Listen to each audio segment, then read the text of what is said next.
Hello, everyone. Dr. Christine Smith back with a really interesting live for you today. This is going to be with my friend Adrian Perez, and he is a indigenous curandero. He comes from the Mayan culture in this, but there are many different types of curanderos, and they are basically ancient healers who are given the opportunity and the gift and the permission to transmit this knowledge and this energy where they can help people tap into their own healing capacity. Because really, I wanted to invite him on to talk to you today because I think some of the ancient arts have just really been lost from our world or are being lost. And I am a huge advocate for them because that is what we used to do for healing for thousands and thousands of years. And there is a component to healing where there are definitely energetics involved. And that's why I like the idea that they've been given permission to work with these energies with us and learn how to tap into it in a way where they're essentially becoming a channel for your own life force and your own innate intelligence to flow through. And when we do this, it helps us tap into our healing in a whole new way where we may have forgotten. And actually, I guess it's not really that new, it's more tapping into our healing in a way that we have forgotten so that we can remember ourselves at a much deeper level. And in that, I think that is where true healing really comes from, is remembering ourselves and remembering what we are underneath everything that society, that patterns, that families, relatives, and relationships place on us, and helping us to just remember our true nature. So hello, Adrian, good to see you. Hi, hello, sister. Good to see you. Thank you so much for joining me today. I think this will be a really interesting chat and just helping people tap into these ancient arts, because I know, like, for yourself, you told me that you are learning from families in the Yucatan who really, don't leave their village, their environment that much. And so this is a really beautiful thing to be able to bring to people in a more accessible way. And this is where technology is really cool, right? Like, we can transmit this information in such an easy way with me where I am and you down in Mexico. And I just wanted to give people the opportunity to tap into this because I know you'll also be traveling soon and traveling through the States. And I wanted to give people an opportunity to learn about this in case they wanted to tap into this ancient wisdom for themselves. So let's just start with a foundational question of kind of talking about yourself a little bit and how this path found you, and what is a curandero and why we are all our own healers. Yeah, well, this is great. Mhm. So basically, curandero is someone who has been the archetype of the wounded healer, which means that we feel a wound, and this wound takes us on a journey of self-discovery. And because of that journey, we develop the ways to know how to heal ourselves.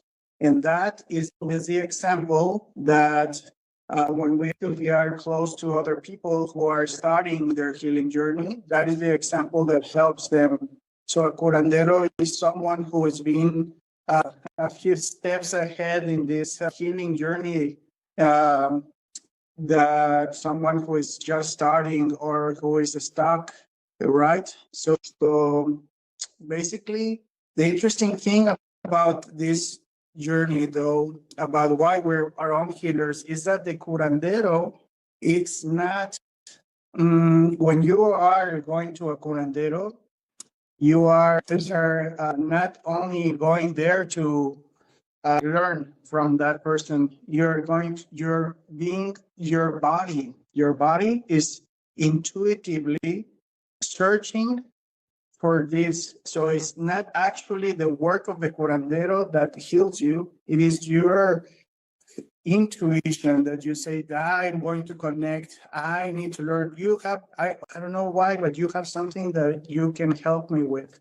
So that is why, in reality, Christine, we're all our own healers. This is, I think, one of the most important things that I kind of got to realize until this moment in my life. I was lucky enough to have several Mayan teachers, Mayan healers, Mayan medicine men, Mayan medicine women. I was very blessed to have been passed down the lineage of Abuela Tina and Abuelo Marcos, which are Yucatecan indigenous Mayans from Yucatan, who are my spiritual family. I was adopted by them. I was very lucky to be going through that process in my life, but because there in the indigenous communities, what I got to experience was safety. And my body as a wounded healer, I was looking for my nervous system was looking for safety, was looking for a safe space. So when I was there uh, in the village itself is like a container of purity. This is actually a very important thing about Mayan uh, spirituality is that there is in Mayan communities in Yucatan, a medicine man and medicine woman have the role of every certain amount of days of making ceremonies in the four cardinal points of the village. And they have done this generationally since the Mayan civilization times. And these specific ceremonies to hold the space inside the village. So because of that intention, many people, all the people in the Mayan community feel safe, they feel loved, and they treat each other with this energy. So when I was there, I was transformed because I got to see what that is like. I got to see what a safe space is like, and it's like a place. I remember once going to like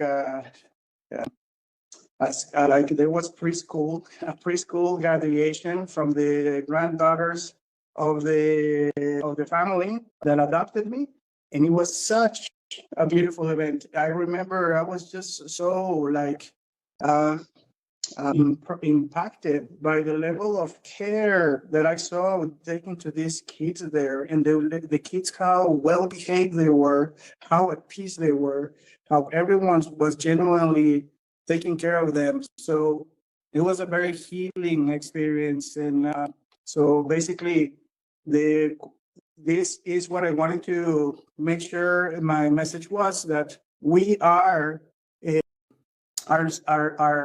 my calling was to find places like that because I grew up with both of my parents are Mexicans. They were spiritual seekers. They were my mom was and my dad both were yoga teachers and meditation teachers in Mexico in the 70s.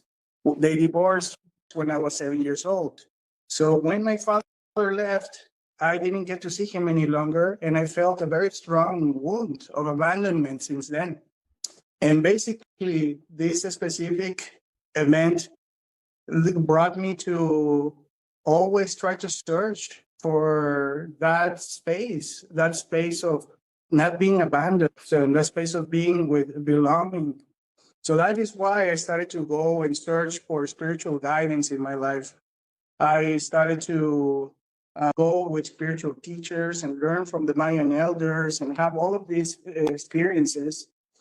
And basically, now today, I understand that in reality, to be honest, I kind of was obsessed about that. And I kind of was like fanatic about that.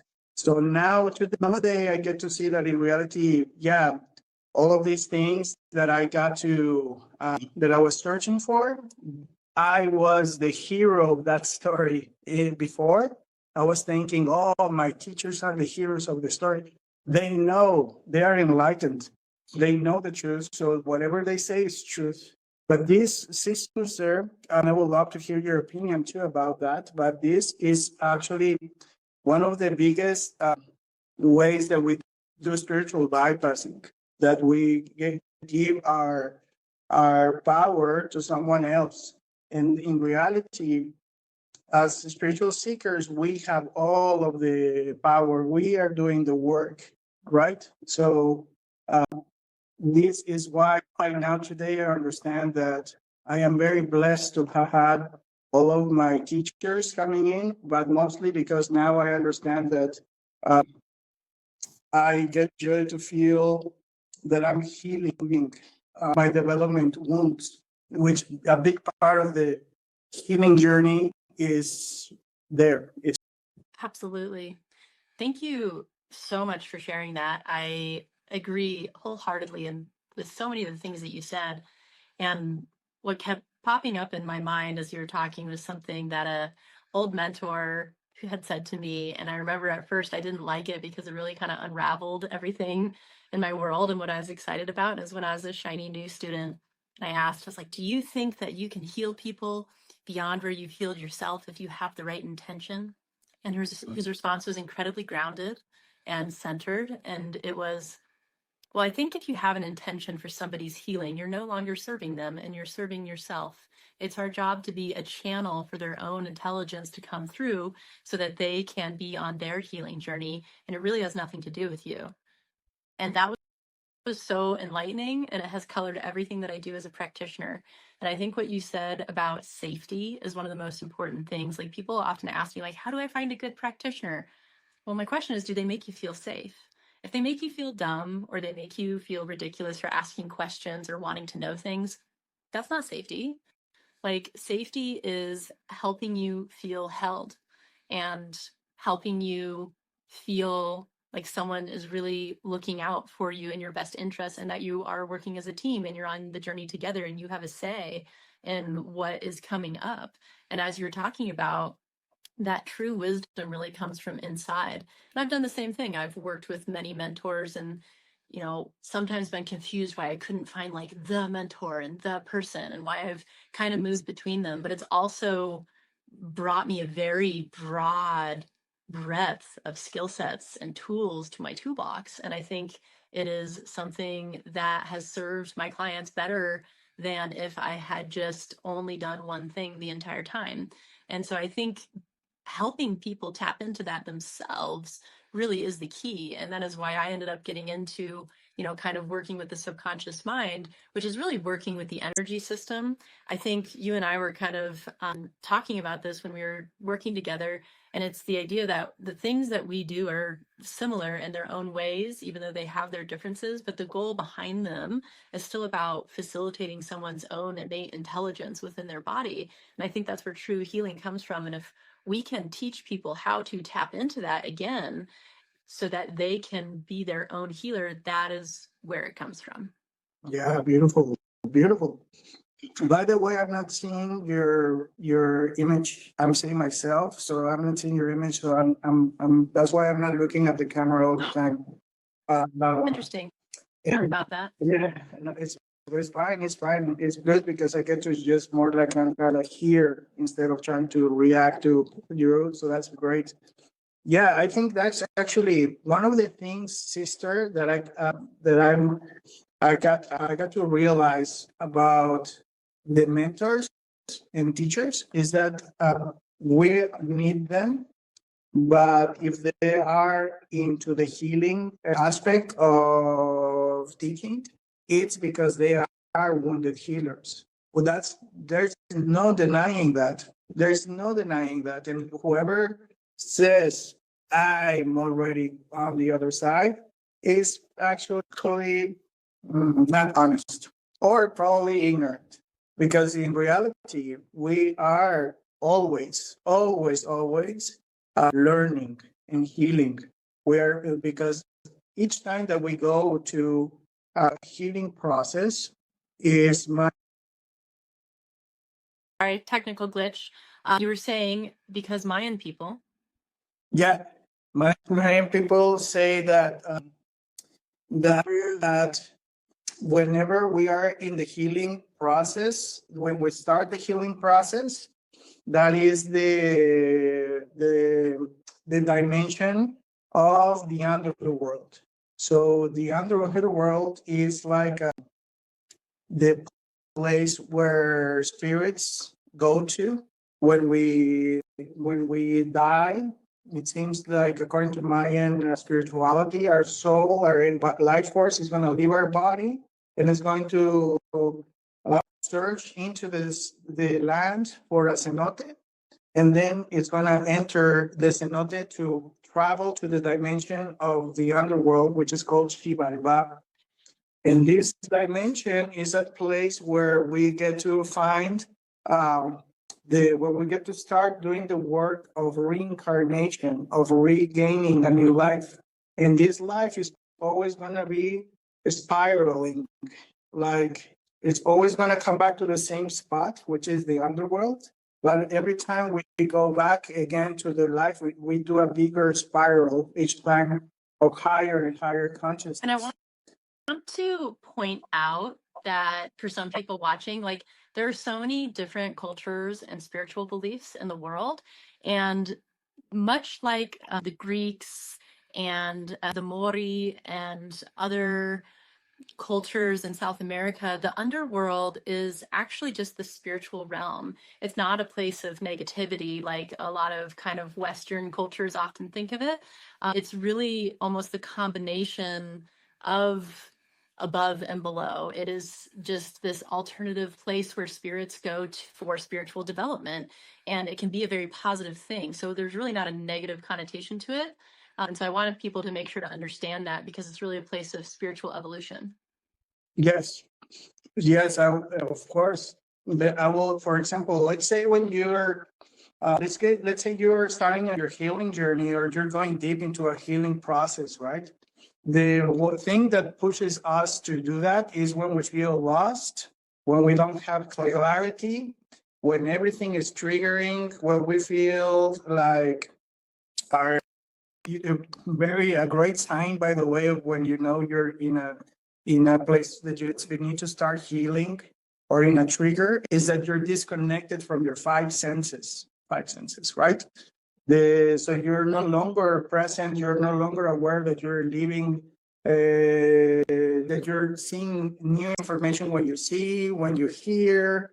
In Western culture, we might call that autopilot, where you're just kind of disconnected and on the like, you're just doing things because you're on autopilot. Yeah, this is great. So it's autopilot and also it's the underworld. It's the underworld because the underworld is that it's a place where you have less light, less is confusing, is like is the you can't really like depend on your senses because of the space. So that's not necessarily a bad place. That is, I think that's why it's said that trauma triggers are very good things to understand, to start feeling what is it that our soul is trying to tell us about the situation that we're on. If there's something that is triggering us about the person that we're talking to or the environment that we're on, and if we feel it, and you start being disconnected, it's a very beautiful, clear sign that your soul is preparing to go to another level of consciousness. Basically, when we get to have those spaces of stress, is the ways of the body or the nervous system to prepare itself to expansion. So that's like physics. Contraction, stress is the reacting force of that is expansion. So our soul is doing that. Our soul is going from contractive forces to an expansive force, which is the healing aspect. We are expanding our consciousness. It seems true that the body needs to, in this day and age, that the body needs to catch up. The body is so intelligent, but whenever we are going to trauma, it stays there. And our life is moving so quickly, evolving so quickly, that one of the best things we can do in this life is to do somatic healing, which is letting go of the thoughts and patterns and triggers that disconnect us from the present moment and help us to be more present. So in other words, going to the underworld or feeling trauma, feeling anxiety, feeling anger, sadness, all of these things are helpful in order for us to become more intelligent, Yeah. emotionally intelligent. Mhm. I talk to people about this a lot because I think our society has this way of demonizing sadness and trying to fix it immediately and trying to get rid of it in some way. Sadness is a signal, it's a symptom, just like anything else in your body. And a lot of these indigenous cultures and ancient healing arts basically believe that physical symptoms in the body are a signal of misalignment in your energetic realm. And so I think that's a bit of what we're talking about. And so, like, if you have sadness in your life, the question is like, well, why are you sad? What's out of alignment for you? Sadness is a signal that something's out of alignment that needs to be addressed. And maybe it's that conversation that you've pushed to the back of your mind that you're not having, which means that you're not being authentic to yourself. Maybe it's that the location that you're in is somehow toxic for you, whether it's environmentally or relationally. Maybe it's that you are lacking purpose and it's asking you for a review of connecting with something purposeful in your life and looking at that. And so that's why I love these perspectives, is because so many people look at things in such a black and white way. And I think some of the more common and ancient cultures, like there's actually like more cultures that believe that the underworld isn't necessarily a bad place. It's like a place of spiritual growth. When we look at it that way, all of a sudden these things aren't so black and white and it's not good and bad. It's just an awakening of sorts. And so I'd love if you could touch a little bit on kind of how the Mayan culture views trauma, and then how the rational mind and our inner intelligence can play a role in this. Mhm. Yeah, trauma in the Mayan culture is actually it's actually considered a spiritual illness, and they have a name for that, which is called bad wind. And a bad wind, like the air, not like wind, it's Mayans are always, for example, this ceremony that in this community that I was sharing, where I used to live, that they used to do these ceremonies to hold space and purify the energy. Is basically that because they know that if you don't do that, then the energies outside are going to be bad wind and they're going to start coming into the village. And if you do that, people can get sick. There's like entities that can come in and hurt people. Another sign of bad wind is when you're in the jungle and you don't ask for permission for the jungle. You don't bless yourself. You don't prepare your energy to do that. You're gonna get sick. You're gonna get lost. You're gonna miss. You're gonna lose things. So all of those things, sister, are if you can think about trauma symptoms, they are just like that, right? When we are in a trauma trigger, we we feel terror. We feel like demons are attacking us. We feel these deep things that are create anxiety and worry. No, like we don't feel safe. In other words, so the Mayan people then what they have several things to treat for trauma. But I wanted to go back to what bad wind is, because it's also a very physiological thing. What is air, sir? What is wind? Wind is a representation of our thoughts. More accurately, of our nervous system. Our nervous system moves energy through the neurological pathways all across our body and is flowing like the wind flows. And it's actually a flow that is not one directional. It moves all across the body at every passing moment with many different things. So it's flowing. So not would bad wind be? Bad wind will be when this natural characteristic of the wind to flow and change directions is focused on one objective. It's like non-flexible. It's not flowing. You still are thinking, yes, but it's mostly judgments towards this is going to hurt me. This is going to be bad. That person is wrong. I am wrong. This is then a distraction. Bad wind is a distraction from the present moment. Mhm. So as this is in the nervous system, Mayan people treat bad wind with many different modalities. One of them is prayer. You need to pray. And when you do that, you're allowing for the nervous system to enter a space of containment. Mhm. What is containment? Is just like not running away from those thoughts, more staying present with those thoughts. The other would be plant medicine. They have like energetic plants and herbs that they know that if you pass through close to the body, that the characteristic of these plants will help to intake the energy of the bad wind. And actually they have flowers for that. They move flowers across different parts of the body.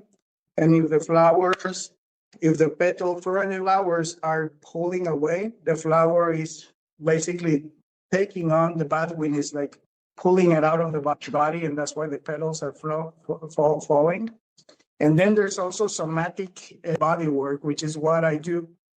Mayan somatic healing is going actually very deep into the fascia, because the body, once you start feeling the body, you stop rationalizing if it's good or if it's bad. And because in reality, this is what makes the nervous system stay in the sympathetic activity, which is that could help me, that's not going to help me. That's danger, that's not danger. It's always alert. It's always rationalizing. That's good, that's not. That's similar, that's different, right?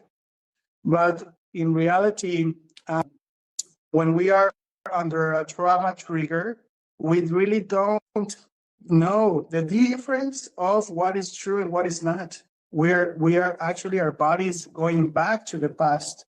So we're not able to really logically see the present moment. So in somatic Mayan healing, we go very deep in the body and we make the body feel.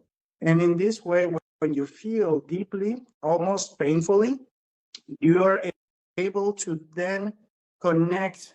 The nervous system is no longer hijacked by the thoughts, and the nervous system is like connecting to the fascia. And then the fascia and the nervous system are communicating more efficiently. And now they're able to process better the information that represents probably emotional pain. And so physical pain and emotional pain for the body in the brain, they're processed on the same part of the brain. So it's the same thing.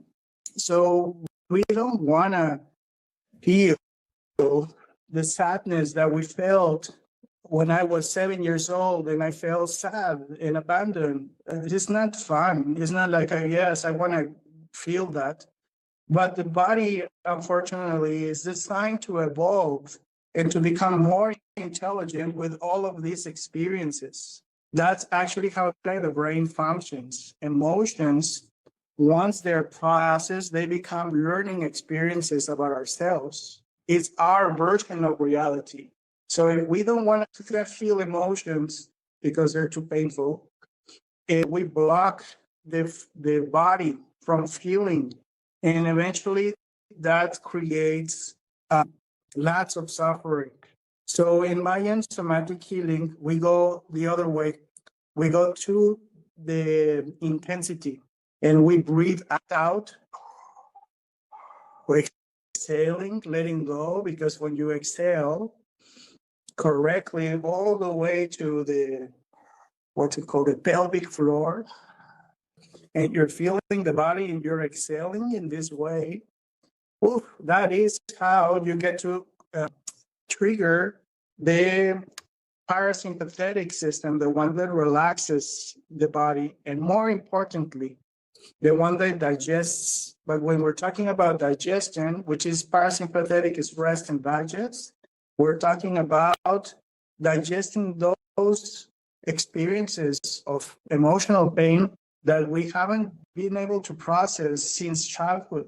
And this is why this specific experience, this stress that we have carried throughout years, in today, when we are able to process it, it becomes one of our biggest gifts. We become so much self-understanding of ourselves that we are able to see the real value of who we are. Mhm.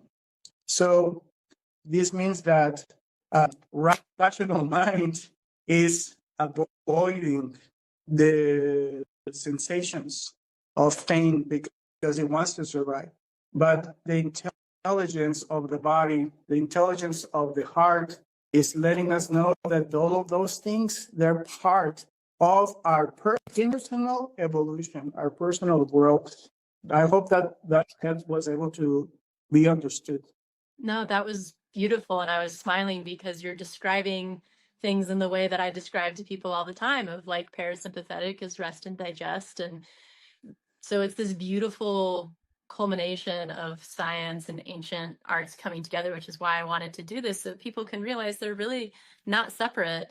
And I think what you're talking about, most people don't realize that the conscious mind is 5% of your brain and the subconscious mind is 95% of your brain and processes information millions of times faster than the conscious mind. So we run our life on these subconscious programs. And if you are constantly pushing emotions to the back of your mind or swallowing them to be a people pleaser, you're not pleasing anybody and you're actually lying to people because you're lying to yourself. And so when we can do this type of somatic work, not only does it bring us back to our authentic self so that we can actually live in a healed state, but it's one of the reasons I ended up learning subconscious work in my work. I started with body work and then I added on functional medicine and then I looped back around to subconscious work because it doesn't matter how many supplements I give somebody.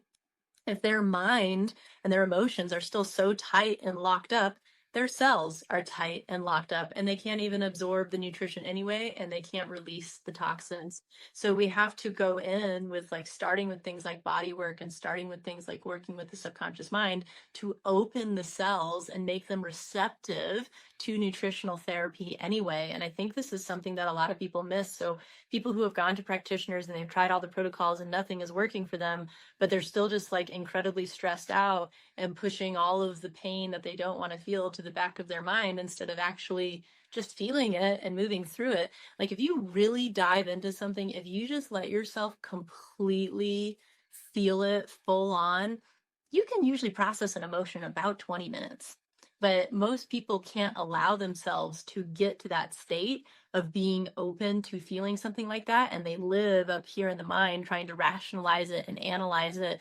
And even people like Dr. Joe Dispenza have done brain scans on thousands of people. And his statement is when people think about their life and analyze it with the rational mind from a negative place, they make their brain worse every single time. Not once, every single time they make their brain worse. So getting into this kind of work and understanding like what somatic healing is, I think is quite important. And it's one of the things that's completely missing from our healthcare system these days. Like nobody really does body work in the conventional system, which is where I think work like this can be so, so important. And it's really just keeping these ancient components alive where we see ourselves as holistic beings and realizing that emotions are energy in motion and they are chemical molecules. So if you just bury them, they're going to be buried as chemistry. And then it turns into dis-ease in the body, which eventually accumulated becomes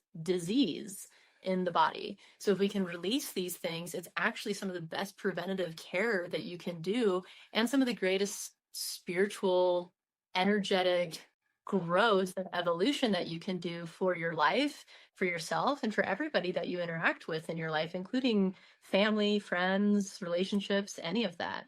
And I know, like, you had talked about how these kind of rituals of working with our pain are actually portals to the spirit world and the Mayan civilization that we were talking about. And I think tapping into this leads to kind of a new evolution of consciousness. And I'd love to hear your perspective on that. This is great. Yeah. Basically, since in the Mayan civilization times, the rulers who were the most powerful shamans, they were able to have enough power, magical power, to connect to the spirit world and talk to their ancestors, and also uh, rule the god of rain, the god of thunder, and basically make rain manifest into the land. That shamanistic ceremony, it is one of the main key parts of the Mayan civilization, which is I, the ruler, I am responsible of the fertility of the land because I have magical power. So the Mayan civilization that we understand today started around the date of 3000 before Christ. At that time in history, archaeologists find platforms of ceremonies that were done for that, to connect to the ancestors and pray for rain. And more or less at around the date of 3,000 years later, 3,000 years before Christ. This always gets me mixed up, but I really want to make sure people get to hear the anthropological knowledge of what we're talking about. Around the date of 2000 before Christ in Guatemala, that's the first evidence of huge pyramids and constructions that the Mayans used to build. Those cities actually probably are the biggest Mayan cities that until today, they still haven't been able to know how big they were. All of these settlements around the date of 2,000 years later, they got abandoned. And from the date of 0 to the date of 1,000 after Christ, the Mayan civilization started to build bigger temples and bigger settlements all across Guatemala and the south of Mexico, like the Yucatan Peninsula and Chiapas. So what made those, in that time period, which is for archaeology called the classical period of the Mayan civilization, that is when the Mayans arrived to their golden age. That is when they started to, for example, behind me, there is a replica of one of the sarcophagus in Palenque that was built in a tomb. That is like a big 20-foot long stone carving that was used to bury the ruler. His name was Pakal. And similar to the Egyptian sarcophagus. But what these rulers used to do, like the pharaohs of Egypt, what gave them their power is to connect to their ancestors, to control the rain, to bring abundance to their communities. That was their work, and that was what made them thrive throughout 1,000 years, right? How did they used to do that? They used to do ceremonies where they used to pierce their bodies with stingray needles. They used to pierce their body, more accurately, the penis. And from that act of offering pain, they will be able to recollect blood and give blood to, as a payment, their own blood to the gods, to be able to bring the rain and bring the abundance to their communities. So that means that the pain that they were suffering, it also allowed them to connect to their ancestors. They were able to talk to their ancestors, and their ancestors were going to come and give them information that is called vision snake. So the pain was the portal for the vision snake to use for you to connect with your ancestors. So the Mayan civilization later throughout history, it started to, at the same time, which is a different topic, it started to collapse, it started to change, and they started to do other things, which is human sacrifice. But in the beginning, before they started to sacrifice humans, they were practicing something bloodletting from these pain rituals. And so what does it mean? It means that throughout history, this is an example of how humanity was able to understand that pain, when used intentionally, it is a way to channel power. So, for example, another image of that will be Christ, right? This is an image of someone, a human who transcended all the 12 humans. He became the King of Kings. Even though he was already a master and a teacher and a rabbi, he was sacrificed. And because of that, he's considered like the King of Kings, no? The ruler of rulers. So he had to go through a lot of pain as a human sacrifice in order for him to reach this level. I am not saying that we need to go on that path to find a spirituality. I am saying that this is a beautiful analogy that in our lives, we get to experience pain because it's a way for us to become more powerful. This is another way to say to become more stronger and to grow. So I hope that what I'm trying to get at is that what pain does to us is that it helps us to be 100% present, to not deny. And it seems that when you're at a level of ceremonial and spiritual aspect, that you're able to reach high levels of connection to the divine. So in this somatic healing, we go to this type of sensations. And because we do know that we are doing this for our personal journey, for our personal healing, the pain that we get to experience, it is a portal for us. It is like a passageway to be able to tap into emotions that were trapped, that need to be liberated. And when we do that, I want to add in that there's even essentially a scientific term for this. And I like to believe and see the world as microscopic and macroscopic representations and mirrors of each other. So we were just talking about kind of the more energetic spiritual realm, which transcends basically all cultures, all beliefs, right? It's all kind of similar ideas, but this idea of alchemizing and transmuting difficulties in our lives to become higher versions of ourselves. And then if we take that macroscopic view and we bring it down to the microscopic view of the cell and how cells heal in the body, one of the most important parts of healing is something called stress, EU stress. It means good stress.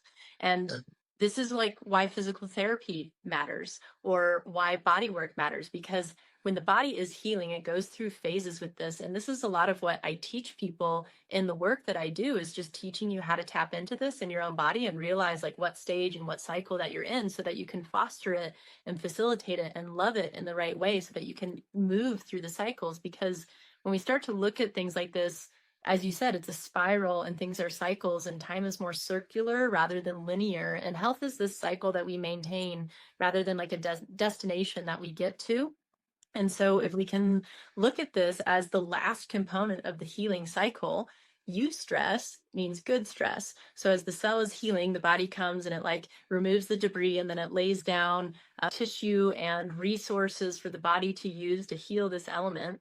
But if you don't do eustress, you don't do movement, you don't do physical therapy, you don't stress the tissue in the right way, then it just heals as a big glom of scar tissue, and it can actually create more problems because then the scar tissue just pulls on everything because it was never oriented in the lines and the functional patterns that allow that tissue to operate well. So in science, in healing the cell, in healing injuries, you actually need eustress in order to create a functional motion pattern. So then we can apply this exact same healing model, which is like the most foundational healing model that exists in our universe for our cells, for coral reefs, for herds, for plants, for crops, for like cycles of rain and ecosystems. They all go through this same pattern, and the eustress is essentially testing it out. That's why plants actually thrive better when they get some wind and they get a little bit of stress, because they become stronger from this stress and they adapt to it. And that is how all living organisms are designed. That's why our skin changes color when we get more sun, right? It's adapting. That's a form of eustress. So if we can think of this eustress as a beneficial thing, then it leads right back into everything that you were talking about with using Mayan massage for helping the fascia and the nervous system to work together and removing energetic blocks. And I know, like, when we were working together, you were even talking about those energetic blocks in like a masculine and feminine component. And that doesn't always mean gender. We're just kind of talking about like types of energy, right? Masculine is like a driving force and feminine is a receptive force. But I'd love if you could touch on just kind of using Mayan massage for this eustress in helping the body become more resilient. Yeah, this is great because when you were explaining these things, I had a vision, probably from videos I watched about like people who do function mobility, who are able to like do like workouts that are more aligned to posture. No, like that it's not about like how much weight you can carry or how long you can go for. It's more about the type of posture and breathing that you're doing. And it made me realize that in reality, the what we are fighting with, it's our own mind. Our own mind is the for example, we most people, we don't have the either we don't have the personal will to say, yeah, I'm going to do that for myself. I want to take care of myself. Because in reality, when you do the eustress of making exercise, I love what you said, by the way, about eustress.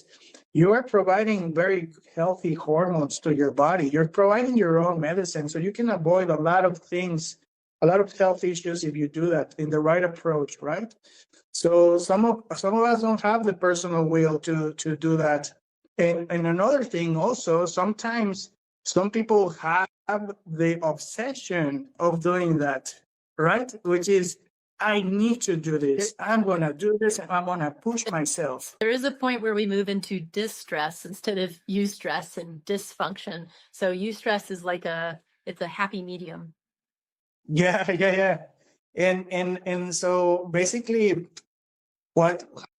how that applies is that the what we're fighting with is ourselves. So in the Mayan massage, somatic healing, what we do is that we go, it's like what we do is we're able to go to get to push ourselves a little bit more than what we normally can do with ourselves.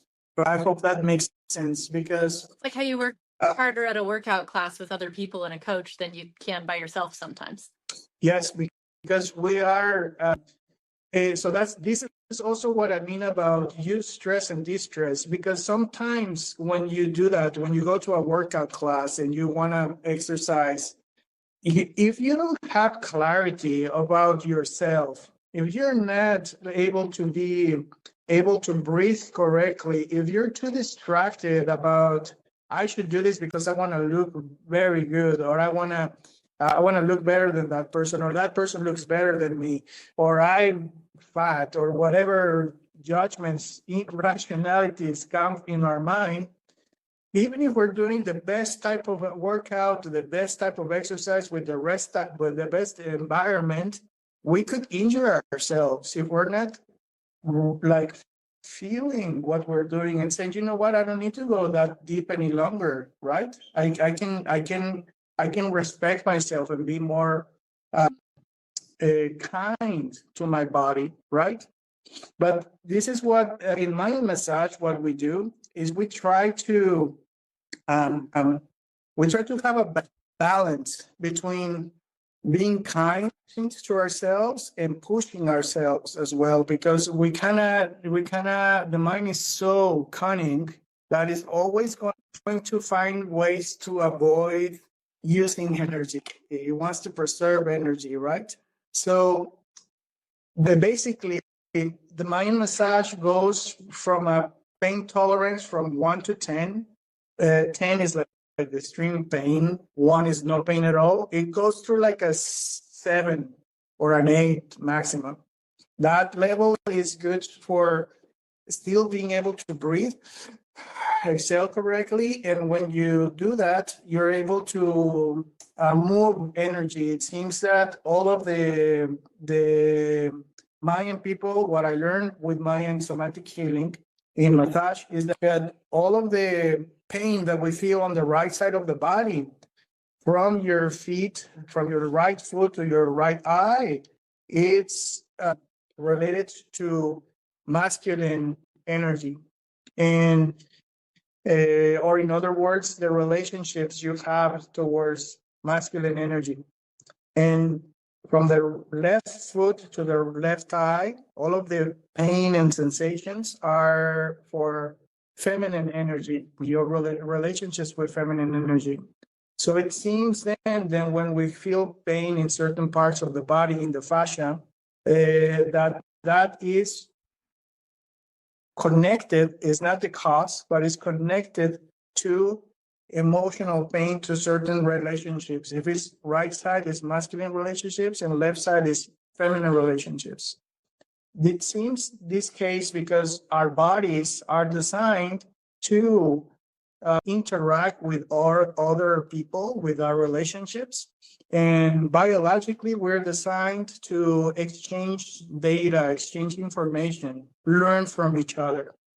So if there is a thing if there is an event in our life that has been traumatic, then this for the body doesn't feel like it's like a learning experience. It feels like danger. So uh, the mind then starts to, throughout years, it starts to create ways to avoid feeling that. But that is not gonna stop the way that the body needs to evolve and process throughout emotions. I always use this example.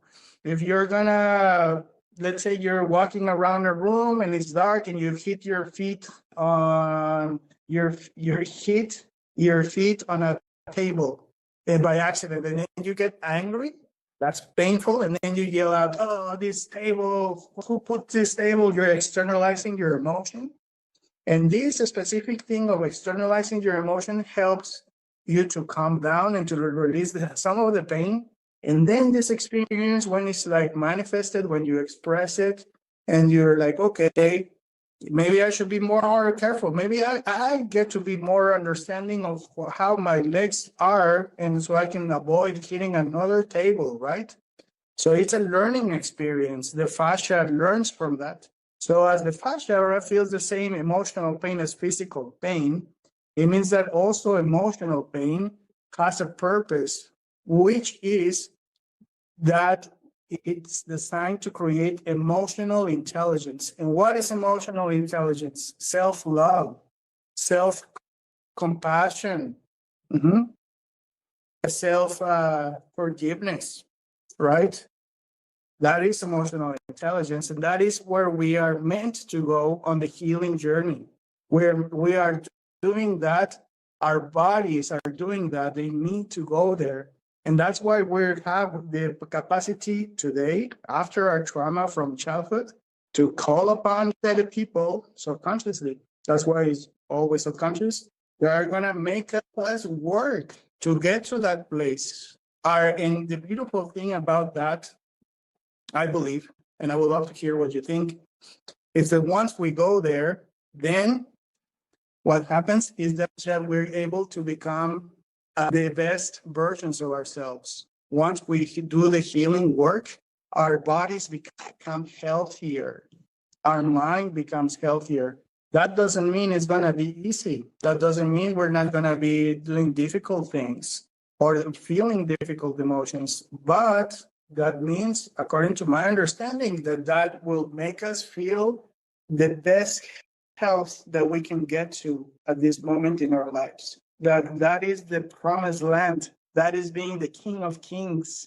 Even though we don't see that because of our mind and the trauma, that like, yeah, like, why is this happening to me? But the truth is that once we get rid of all of this stress, distress, we get to have useless stress. Exactly what you said, which in common vocabulary is like, I know that I want to do that. This aligns with me. I have clarity now. Right. So this is what I understand about the healing journey, and I would love to hear what you think about that. I think everything you were saying was beautifully stated, and understanding the balance of externalizing things and internalizing things, I think, is where we reach that more evolved state in ourselves, because we can externalize our emotions, but if you stick in the place of where you're like who put this table here, it's their fault, I'm just mad at them, and you never do the internal work of like, well, maybe I should be more careful with where I put my feet, then we don't find that balance, and you can get stuck in a victim place. And shadow work is an interesting term that I think is used, but a lot of time people don't always want to face it, and they don't always understand it. And shadow work just means the thing that is invisible to you. And Joe Dispenza calls it the program, and Carl Jung calls it shadow, and people like Bill Plotkin call it the forgotten self. And so if we can recognize that when we're doing our shadow work, it's like maybe you had a whole bunch of anger when you stubbed your foot, and then like, does that level of anger reflect the actual event that happened? Or is that level of anger coming from something else that you have not actually felt yet? And it's coloring everything you do in all of your relationships. And then you're wondering why you have dysfunction in your life. And it's maybe because there's something on the back burner that you haven't really felt that's literally blocking you from what you want because you've been ignoring it. And so sometimes the shadow work is to actually like feel those feelings and feeling the sadness or the anger or the whatever. And then the other part of shadow work is not being afraid of shame. And I think a lot of people have this connotation that like shame and guilt are bad things, but really they're just signals, they're just symptoms like everything else. And when we can get actually curious about the things that we might be shameful of like, oh, you know what? I do need to take responsibility for not feeling my emotion. And I did play a role in this thing that I was angry about. And if I can take responsibility for the role, all of a sudden I just got all my power back. Because a lot of people think that they're protecting themselves when they're operating from a place of being a victim. But if you can acknowledge your role in something, then all of a sudden you actually get the most protection back because you just got all your power back. If you're living in a victim state and blaming things around you, you've given all of your power away. And if you give all your power away, it means you've given all your energy away. And if all your energy is out there in something else, you're not going to have it for healing your own body. Versus if you can acknowledge that nothing is that black and white. And sometimes, like, I was talking to a girl from Finland when I was traveling, and I love talking to people from other countries because they just have different perceptions. And I was asking her about something that was difficult in her life, and her response, and I was like, oh, that must have been hard. And her response was like, this is just life, just super matter of fact. And it's like this beautiful acceptance of it, and then like acknowledging, like stuff that she's working on.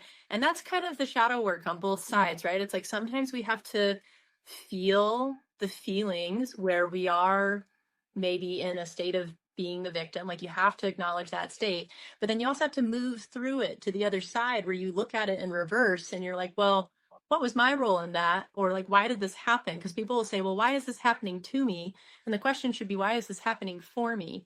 And the very quick answer is for your own evolution. And if you can look at it like that, it makes it much easier to move through difficult things in life. And it's like maybe something happened to you so that you could learn how to have boundaries. Maybe something happened so that you could learn how to speak your truth. Maybe something happened so that you could actually feel your feelings and strengthen a connection because you spoke your truth. Maybe something happened so that you could realize you were unhappy and that you changed the trajectory of your life and created a better life that you never even knew was possible. So if we can listen to these things instead of numbing them out or pushing them to the back, this is where this evolution happens. And I love this conversation because this is what holistic care is. It's understanding that your emotions and your shadow work and the things that you go through are not separate from your body. They are not separate from your chemistry. They are not separate from your disease. And Gabor Mate is a phenomenal philosopher, spokesperson, doctor who talks about trauma and the role that it has in our health. He even has a whole book called When the Body Says No. And that is about autoimmune symptoms and how different types of autoimmune tend to show up with different types of personalities. And like certain personalities who are people pleasers will get certain types of autoimmune.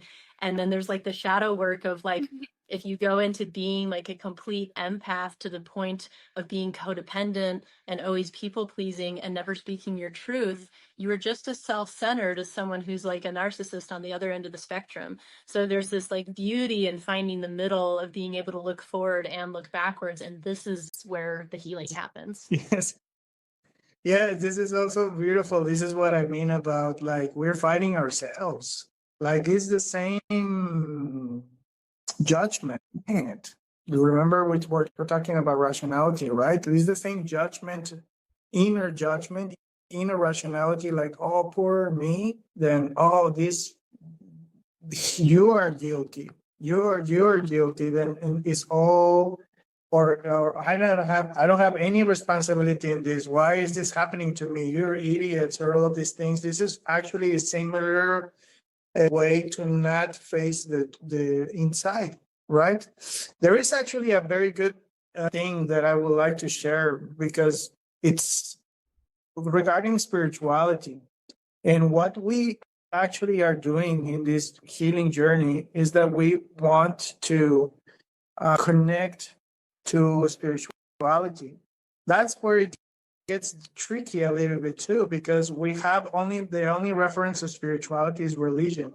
And in reality, most of us have had bad experiences with religion, but not because religion is bad, mostly because we have humans running or interpreting religion in their version. In other words, we need to understand that there is information available for us to understand spirituality. Most of it comes from sacred texts or sacred knowledge, no, or ancestral knowledge, right? But the people who are in the religious movement, they are the ones who are not a good role model to follow, right? So that's why probably we tend to not believe spirituality can come from there.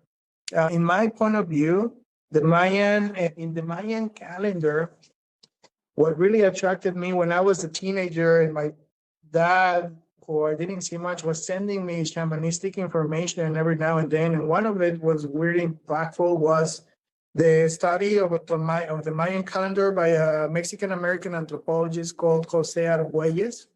His book is called, I think, Mayan Cosmos. And in this book, he's one of the first people to start to understand that the Mayans knew a spiritual technology, which that was their calendar system. And this spiritual technology was counting the way that consciousness is evolving throughout time with cycles. And the Mayans started counting days since one of their many calendars, because there's a lot of them.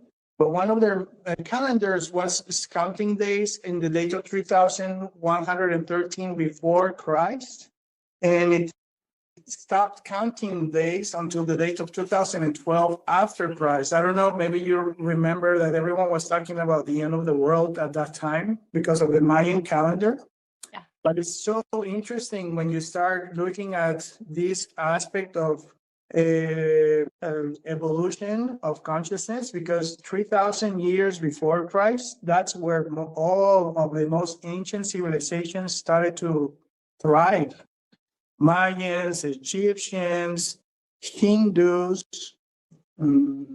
India, China, all of the world's religions started around that time in history as well, right?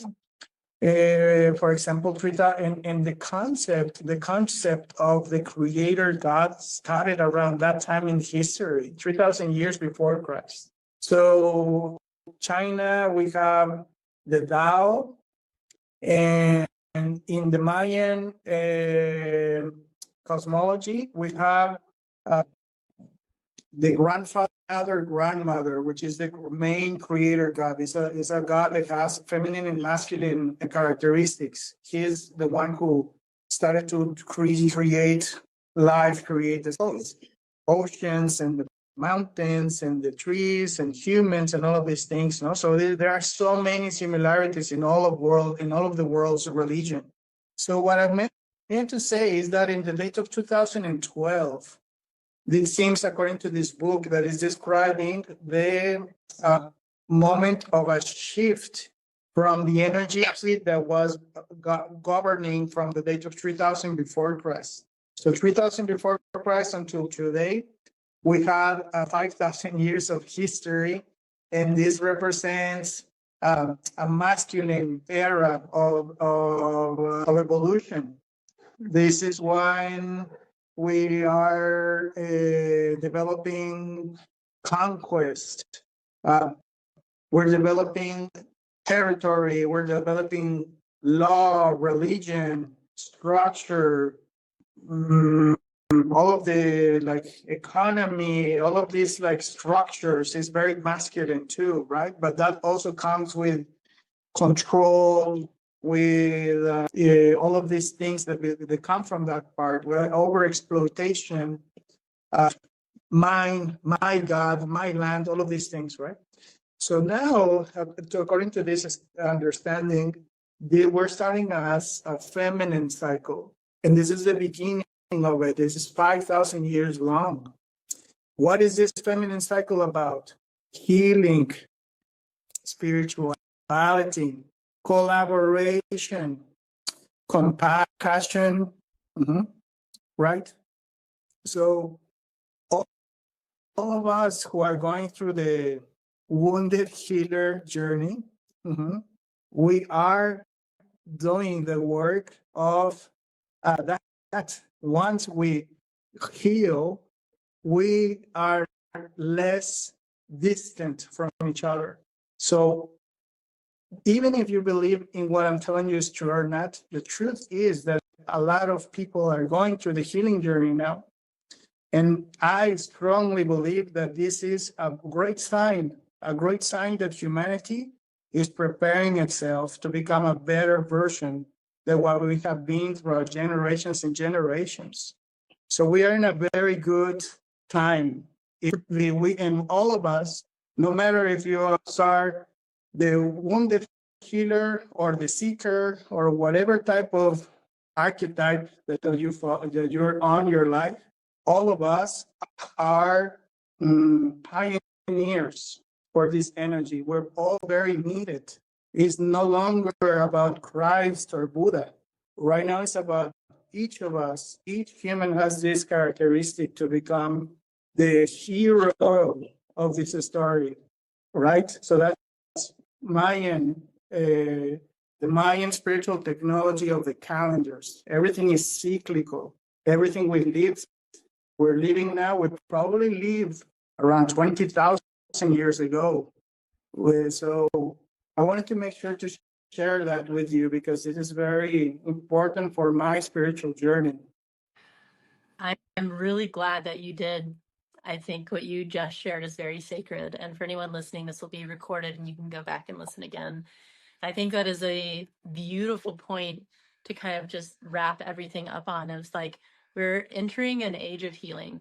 And I know a lot of people are scared about things in the world at different times, but you also said that this age is 5,000 years long, which means that our lifetimes are very short in this grand scheme of things. And I love helping people tap into that and like back out and see themselves as a part of a whole and a part of something bigger than themselves, and realizing that, you know, we go through waves and cycles and bumps in our lifetimes, but our lifetimes are this beautiful gift and this very big spectrum of things. So if you can just make sure to be grateful for what you have, and grateful for this life that you get to experience, and recognize that the energy that you put into the world is coloring the future for our children and our children's children, and knowing that we're on this trajectory of healing, I think that's a really good place to put your energy.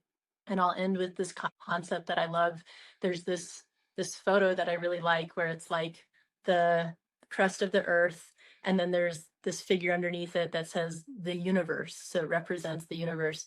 And then he's holding his hand up, and his fingers are going through the crust of the earth, and then there's little arrows pointing to each finger, and it says you, the individual, and they're all talking to each other. So really, you're just like an extension of the whole, experiencing itself, conversing with itself. So really, we're just all part of this bigger picture. And when we can tap into that and remember that, that is where all of this healing energy pours into us, and we realize that it's all part of the same thing. So this was a beautiful conversation, and thank you for sharing that wisdom about the Mayan calendar from someone who's Mayan. I love to hear that, and I love to spread this knowledge so that people can recognize like how rich the world is in culture and perspective, and just how big it is overall. And I don't think I have anything to add to what you said. I think you said it beautifully. So thank you so much for taking the time to chat about this today.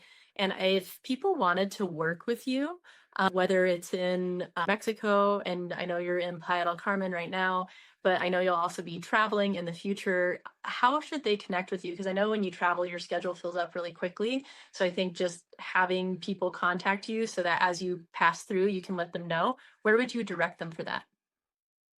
So thank you so much, first of all, dear Christine. Such a blessing. I love this synchronicity that happened between you and I. God bless you. I also wanted to congratulate you for proposing this, even though, and for accepting my proposal to exchange. I It thought was an honor. it was I am very honored here. Thank you, thank you, thank you. So maybe the best way to people to contact me to receive the Mayan healing, the Mayan massage, somatic work that I do. So it's an indigenous spiritual experience through somatic healing. Is through my Instagram, is mayan.massage.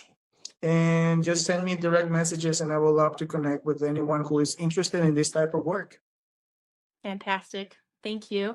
I'll make sure to post this so people can go back and watch if they missed anything. I'll make sure to put the information in there as well with his link, and you can just click on it and message him. And it was so nice to deepen with you. So thank you. God bless you. God bless you. Thank you. Thank you. Thank you. We'll talk soon.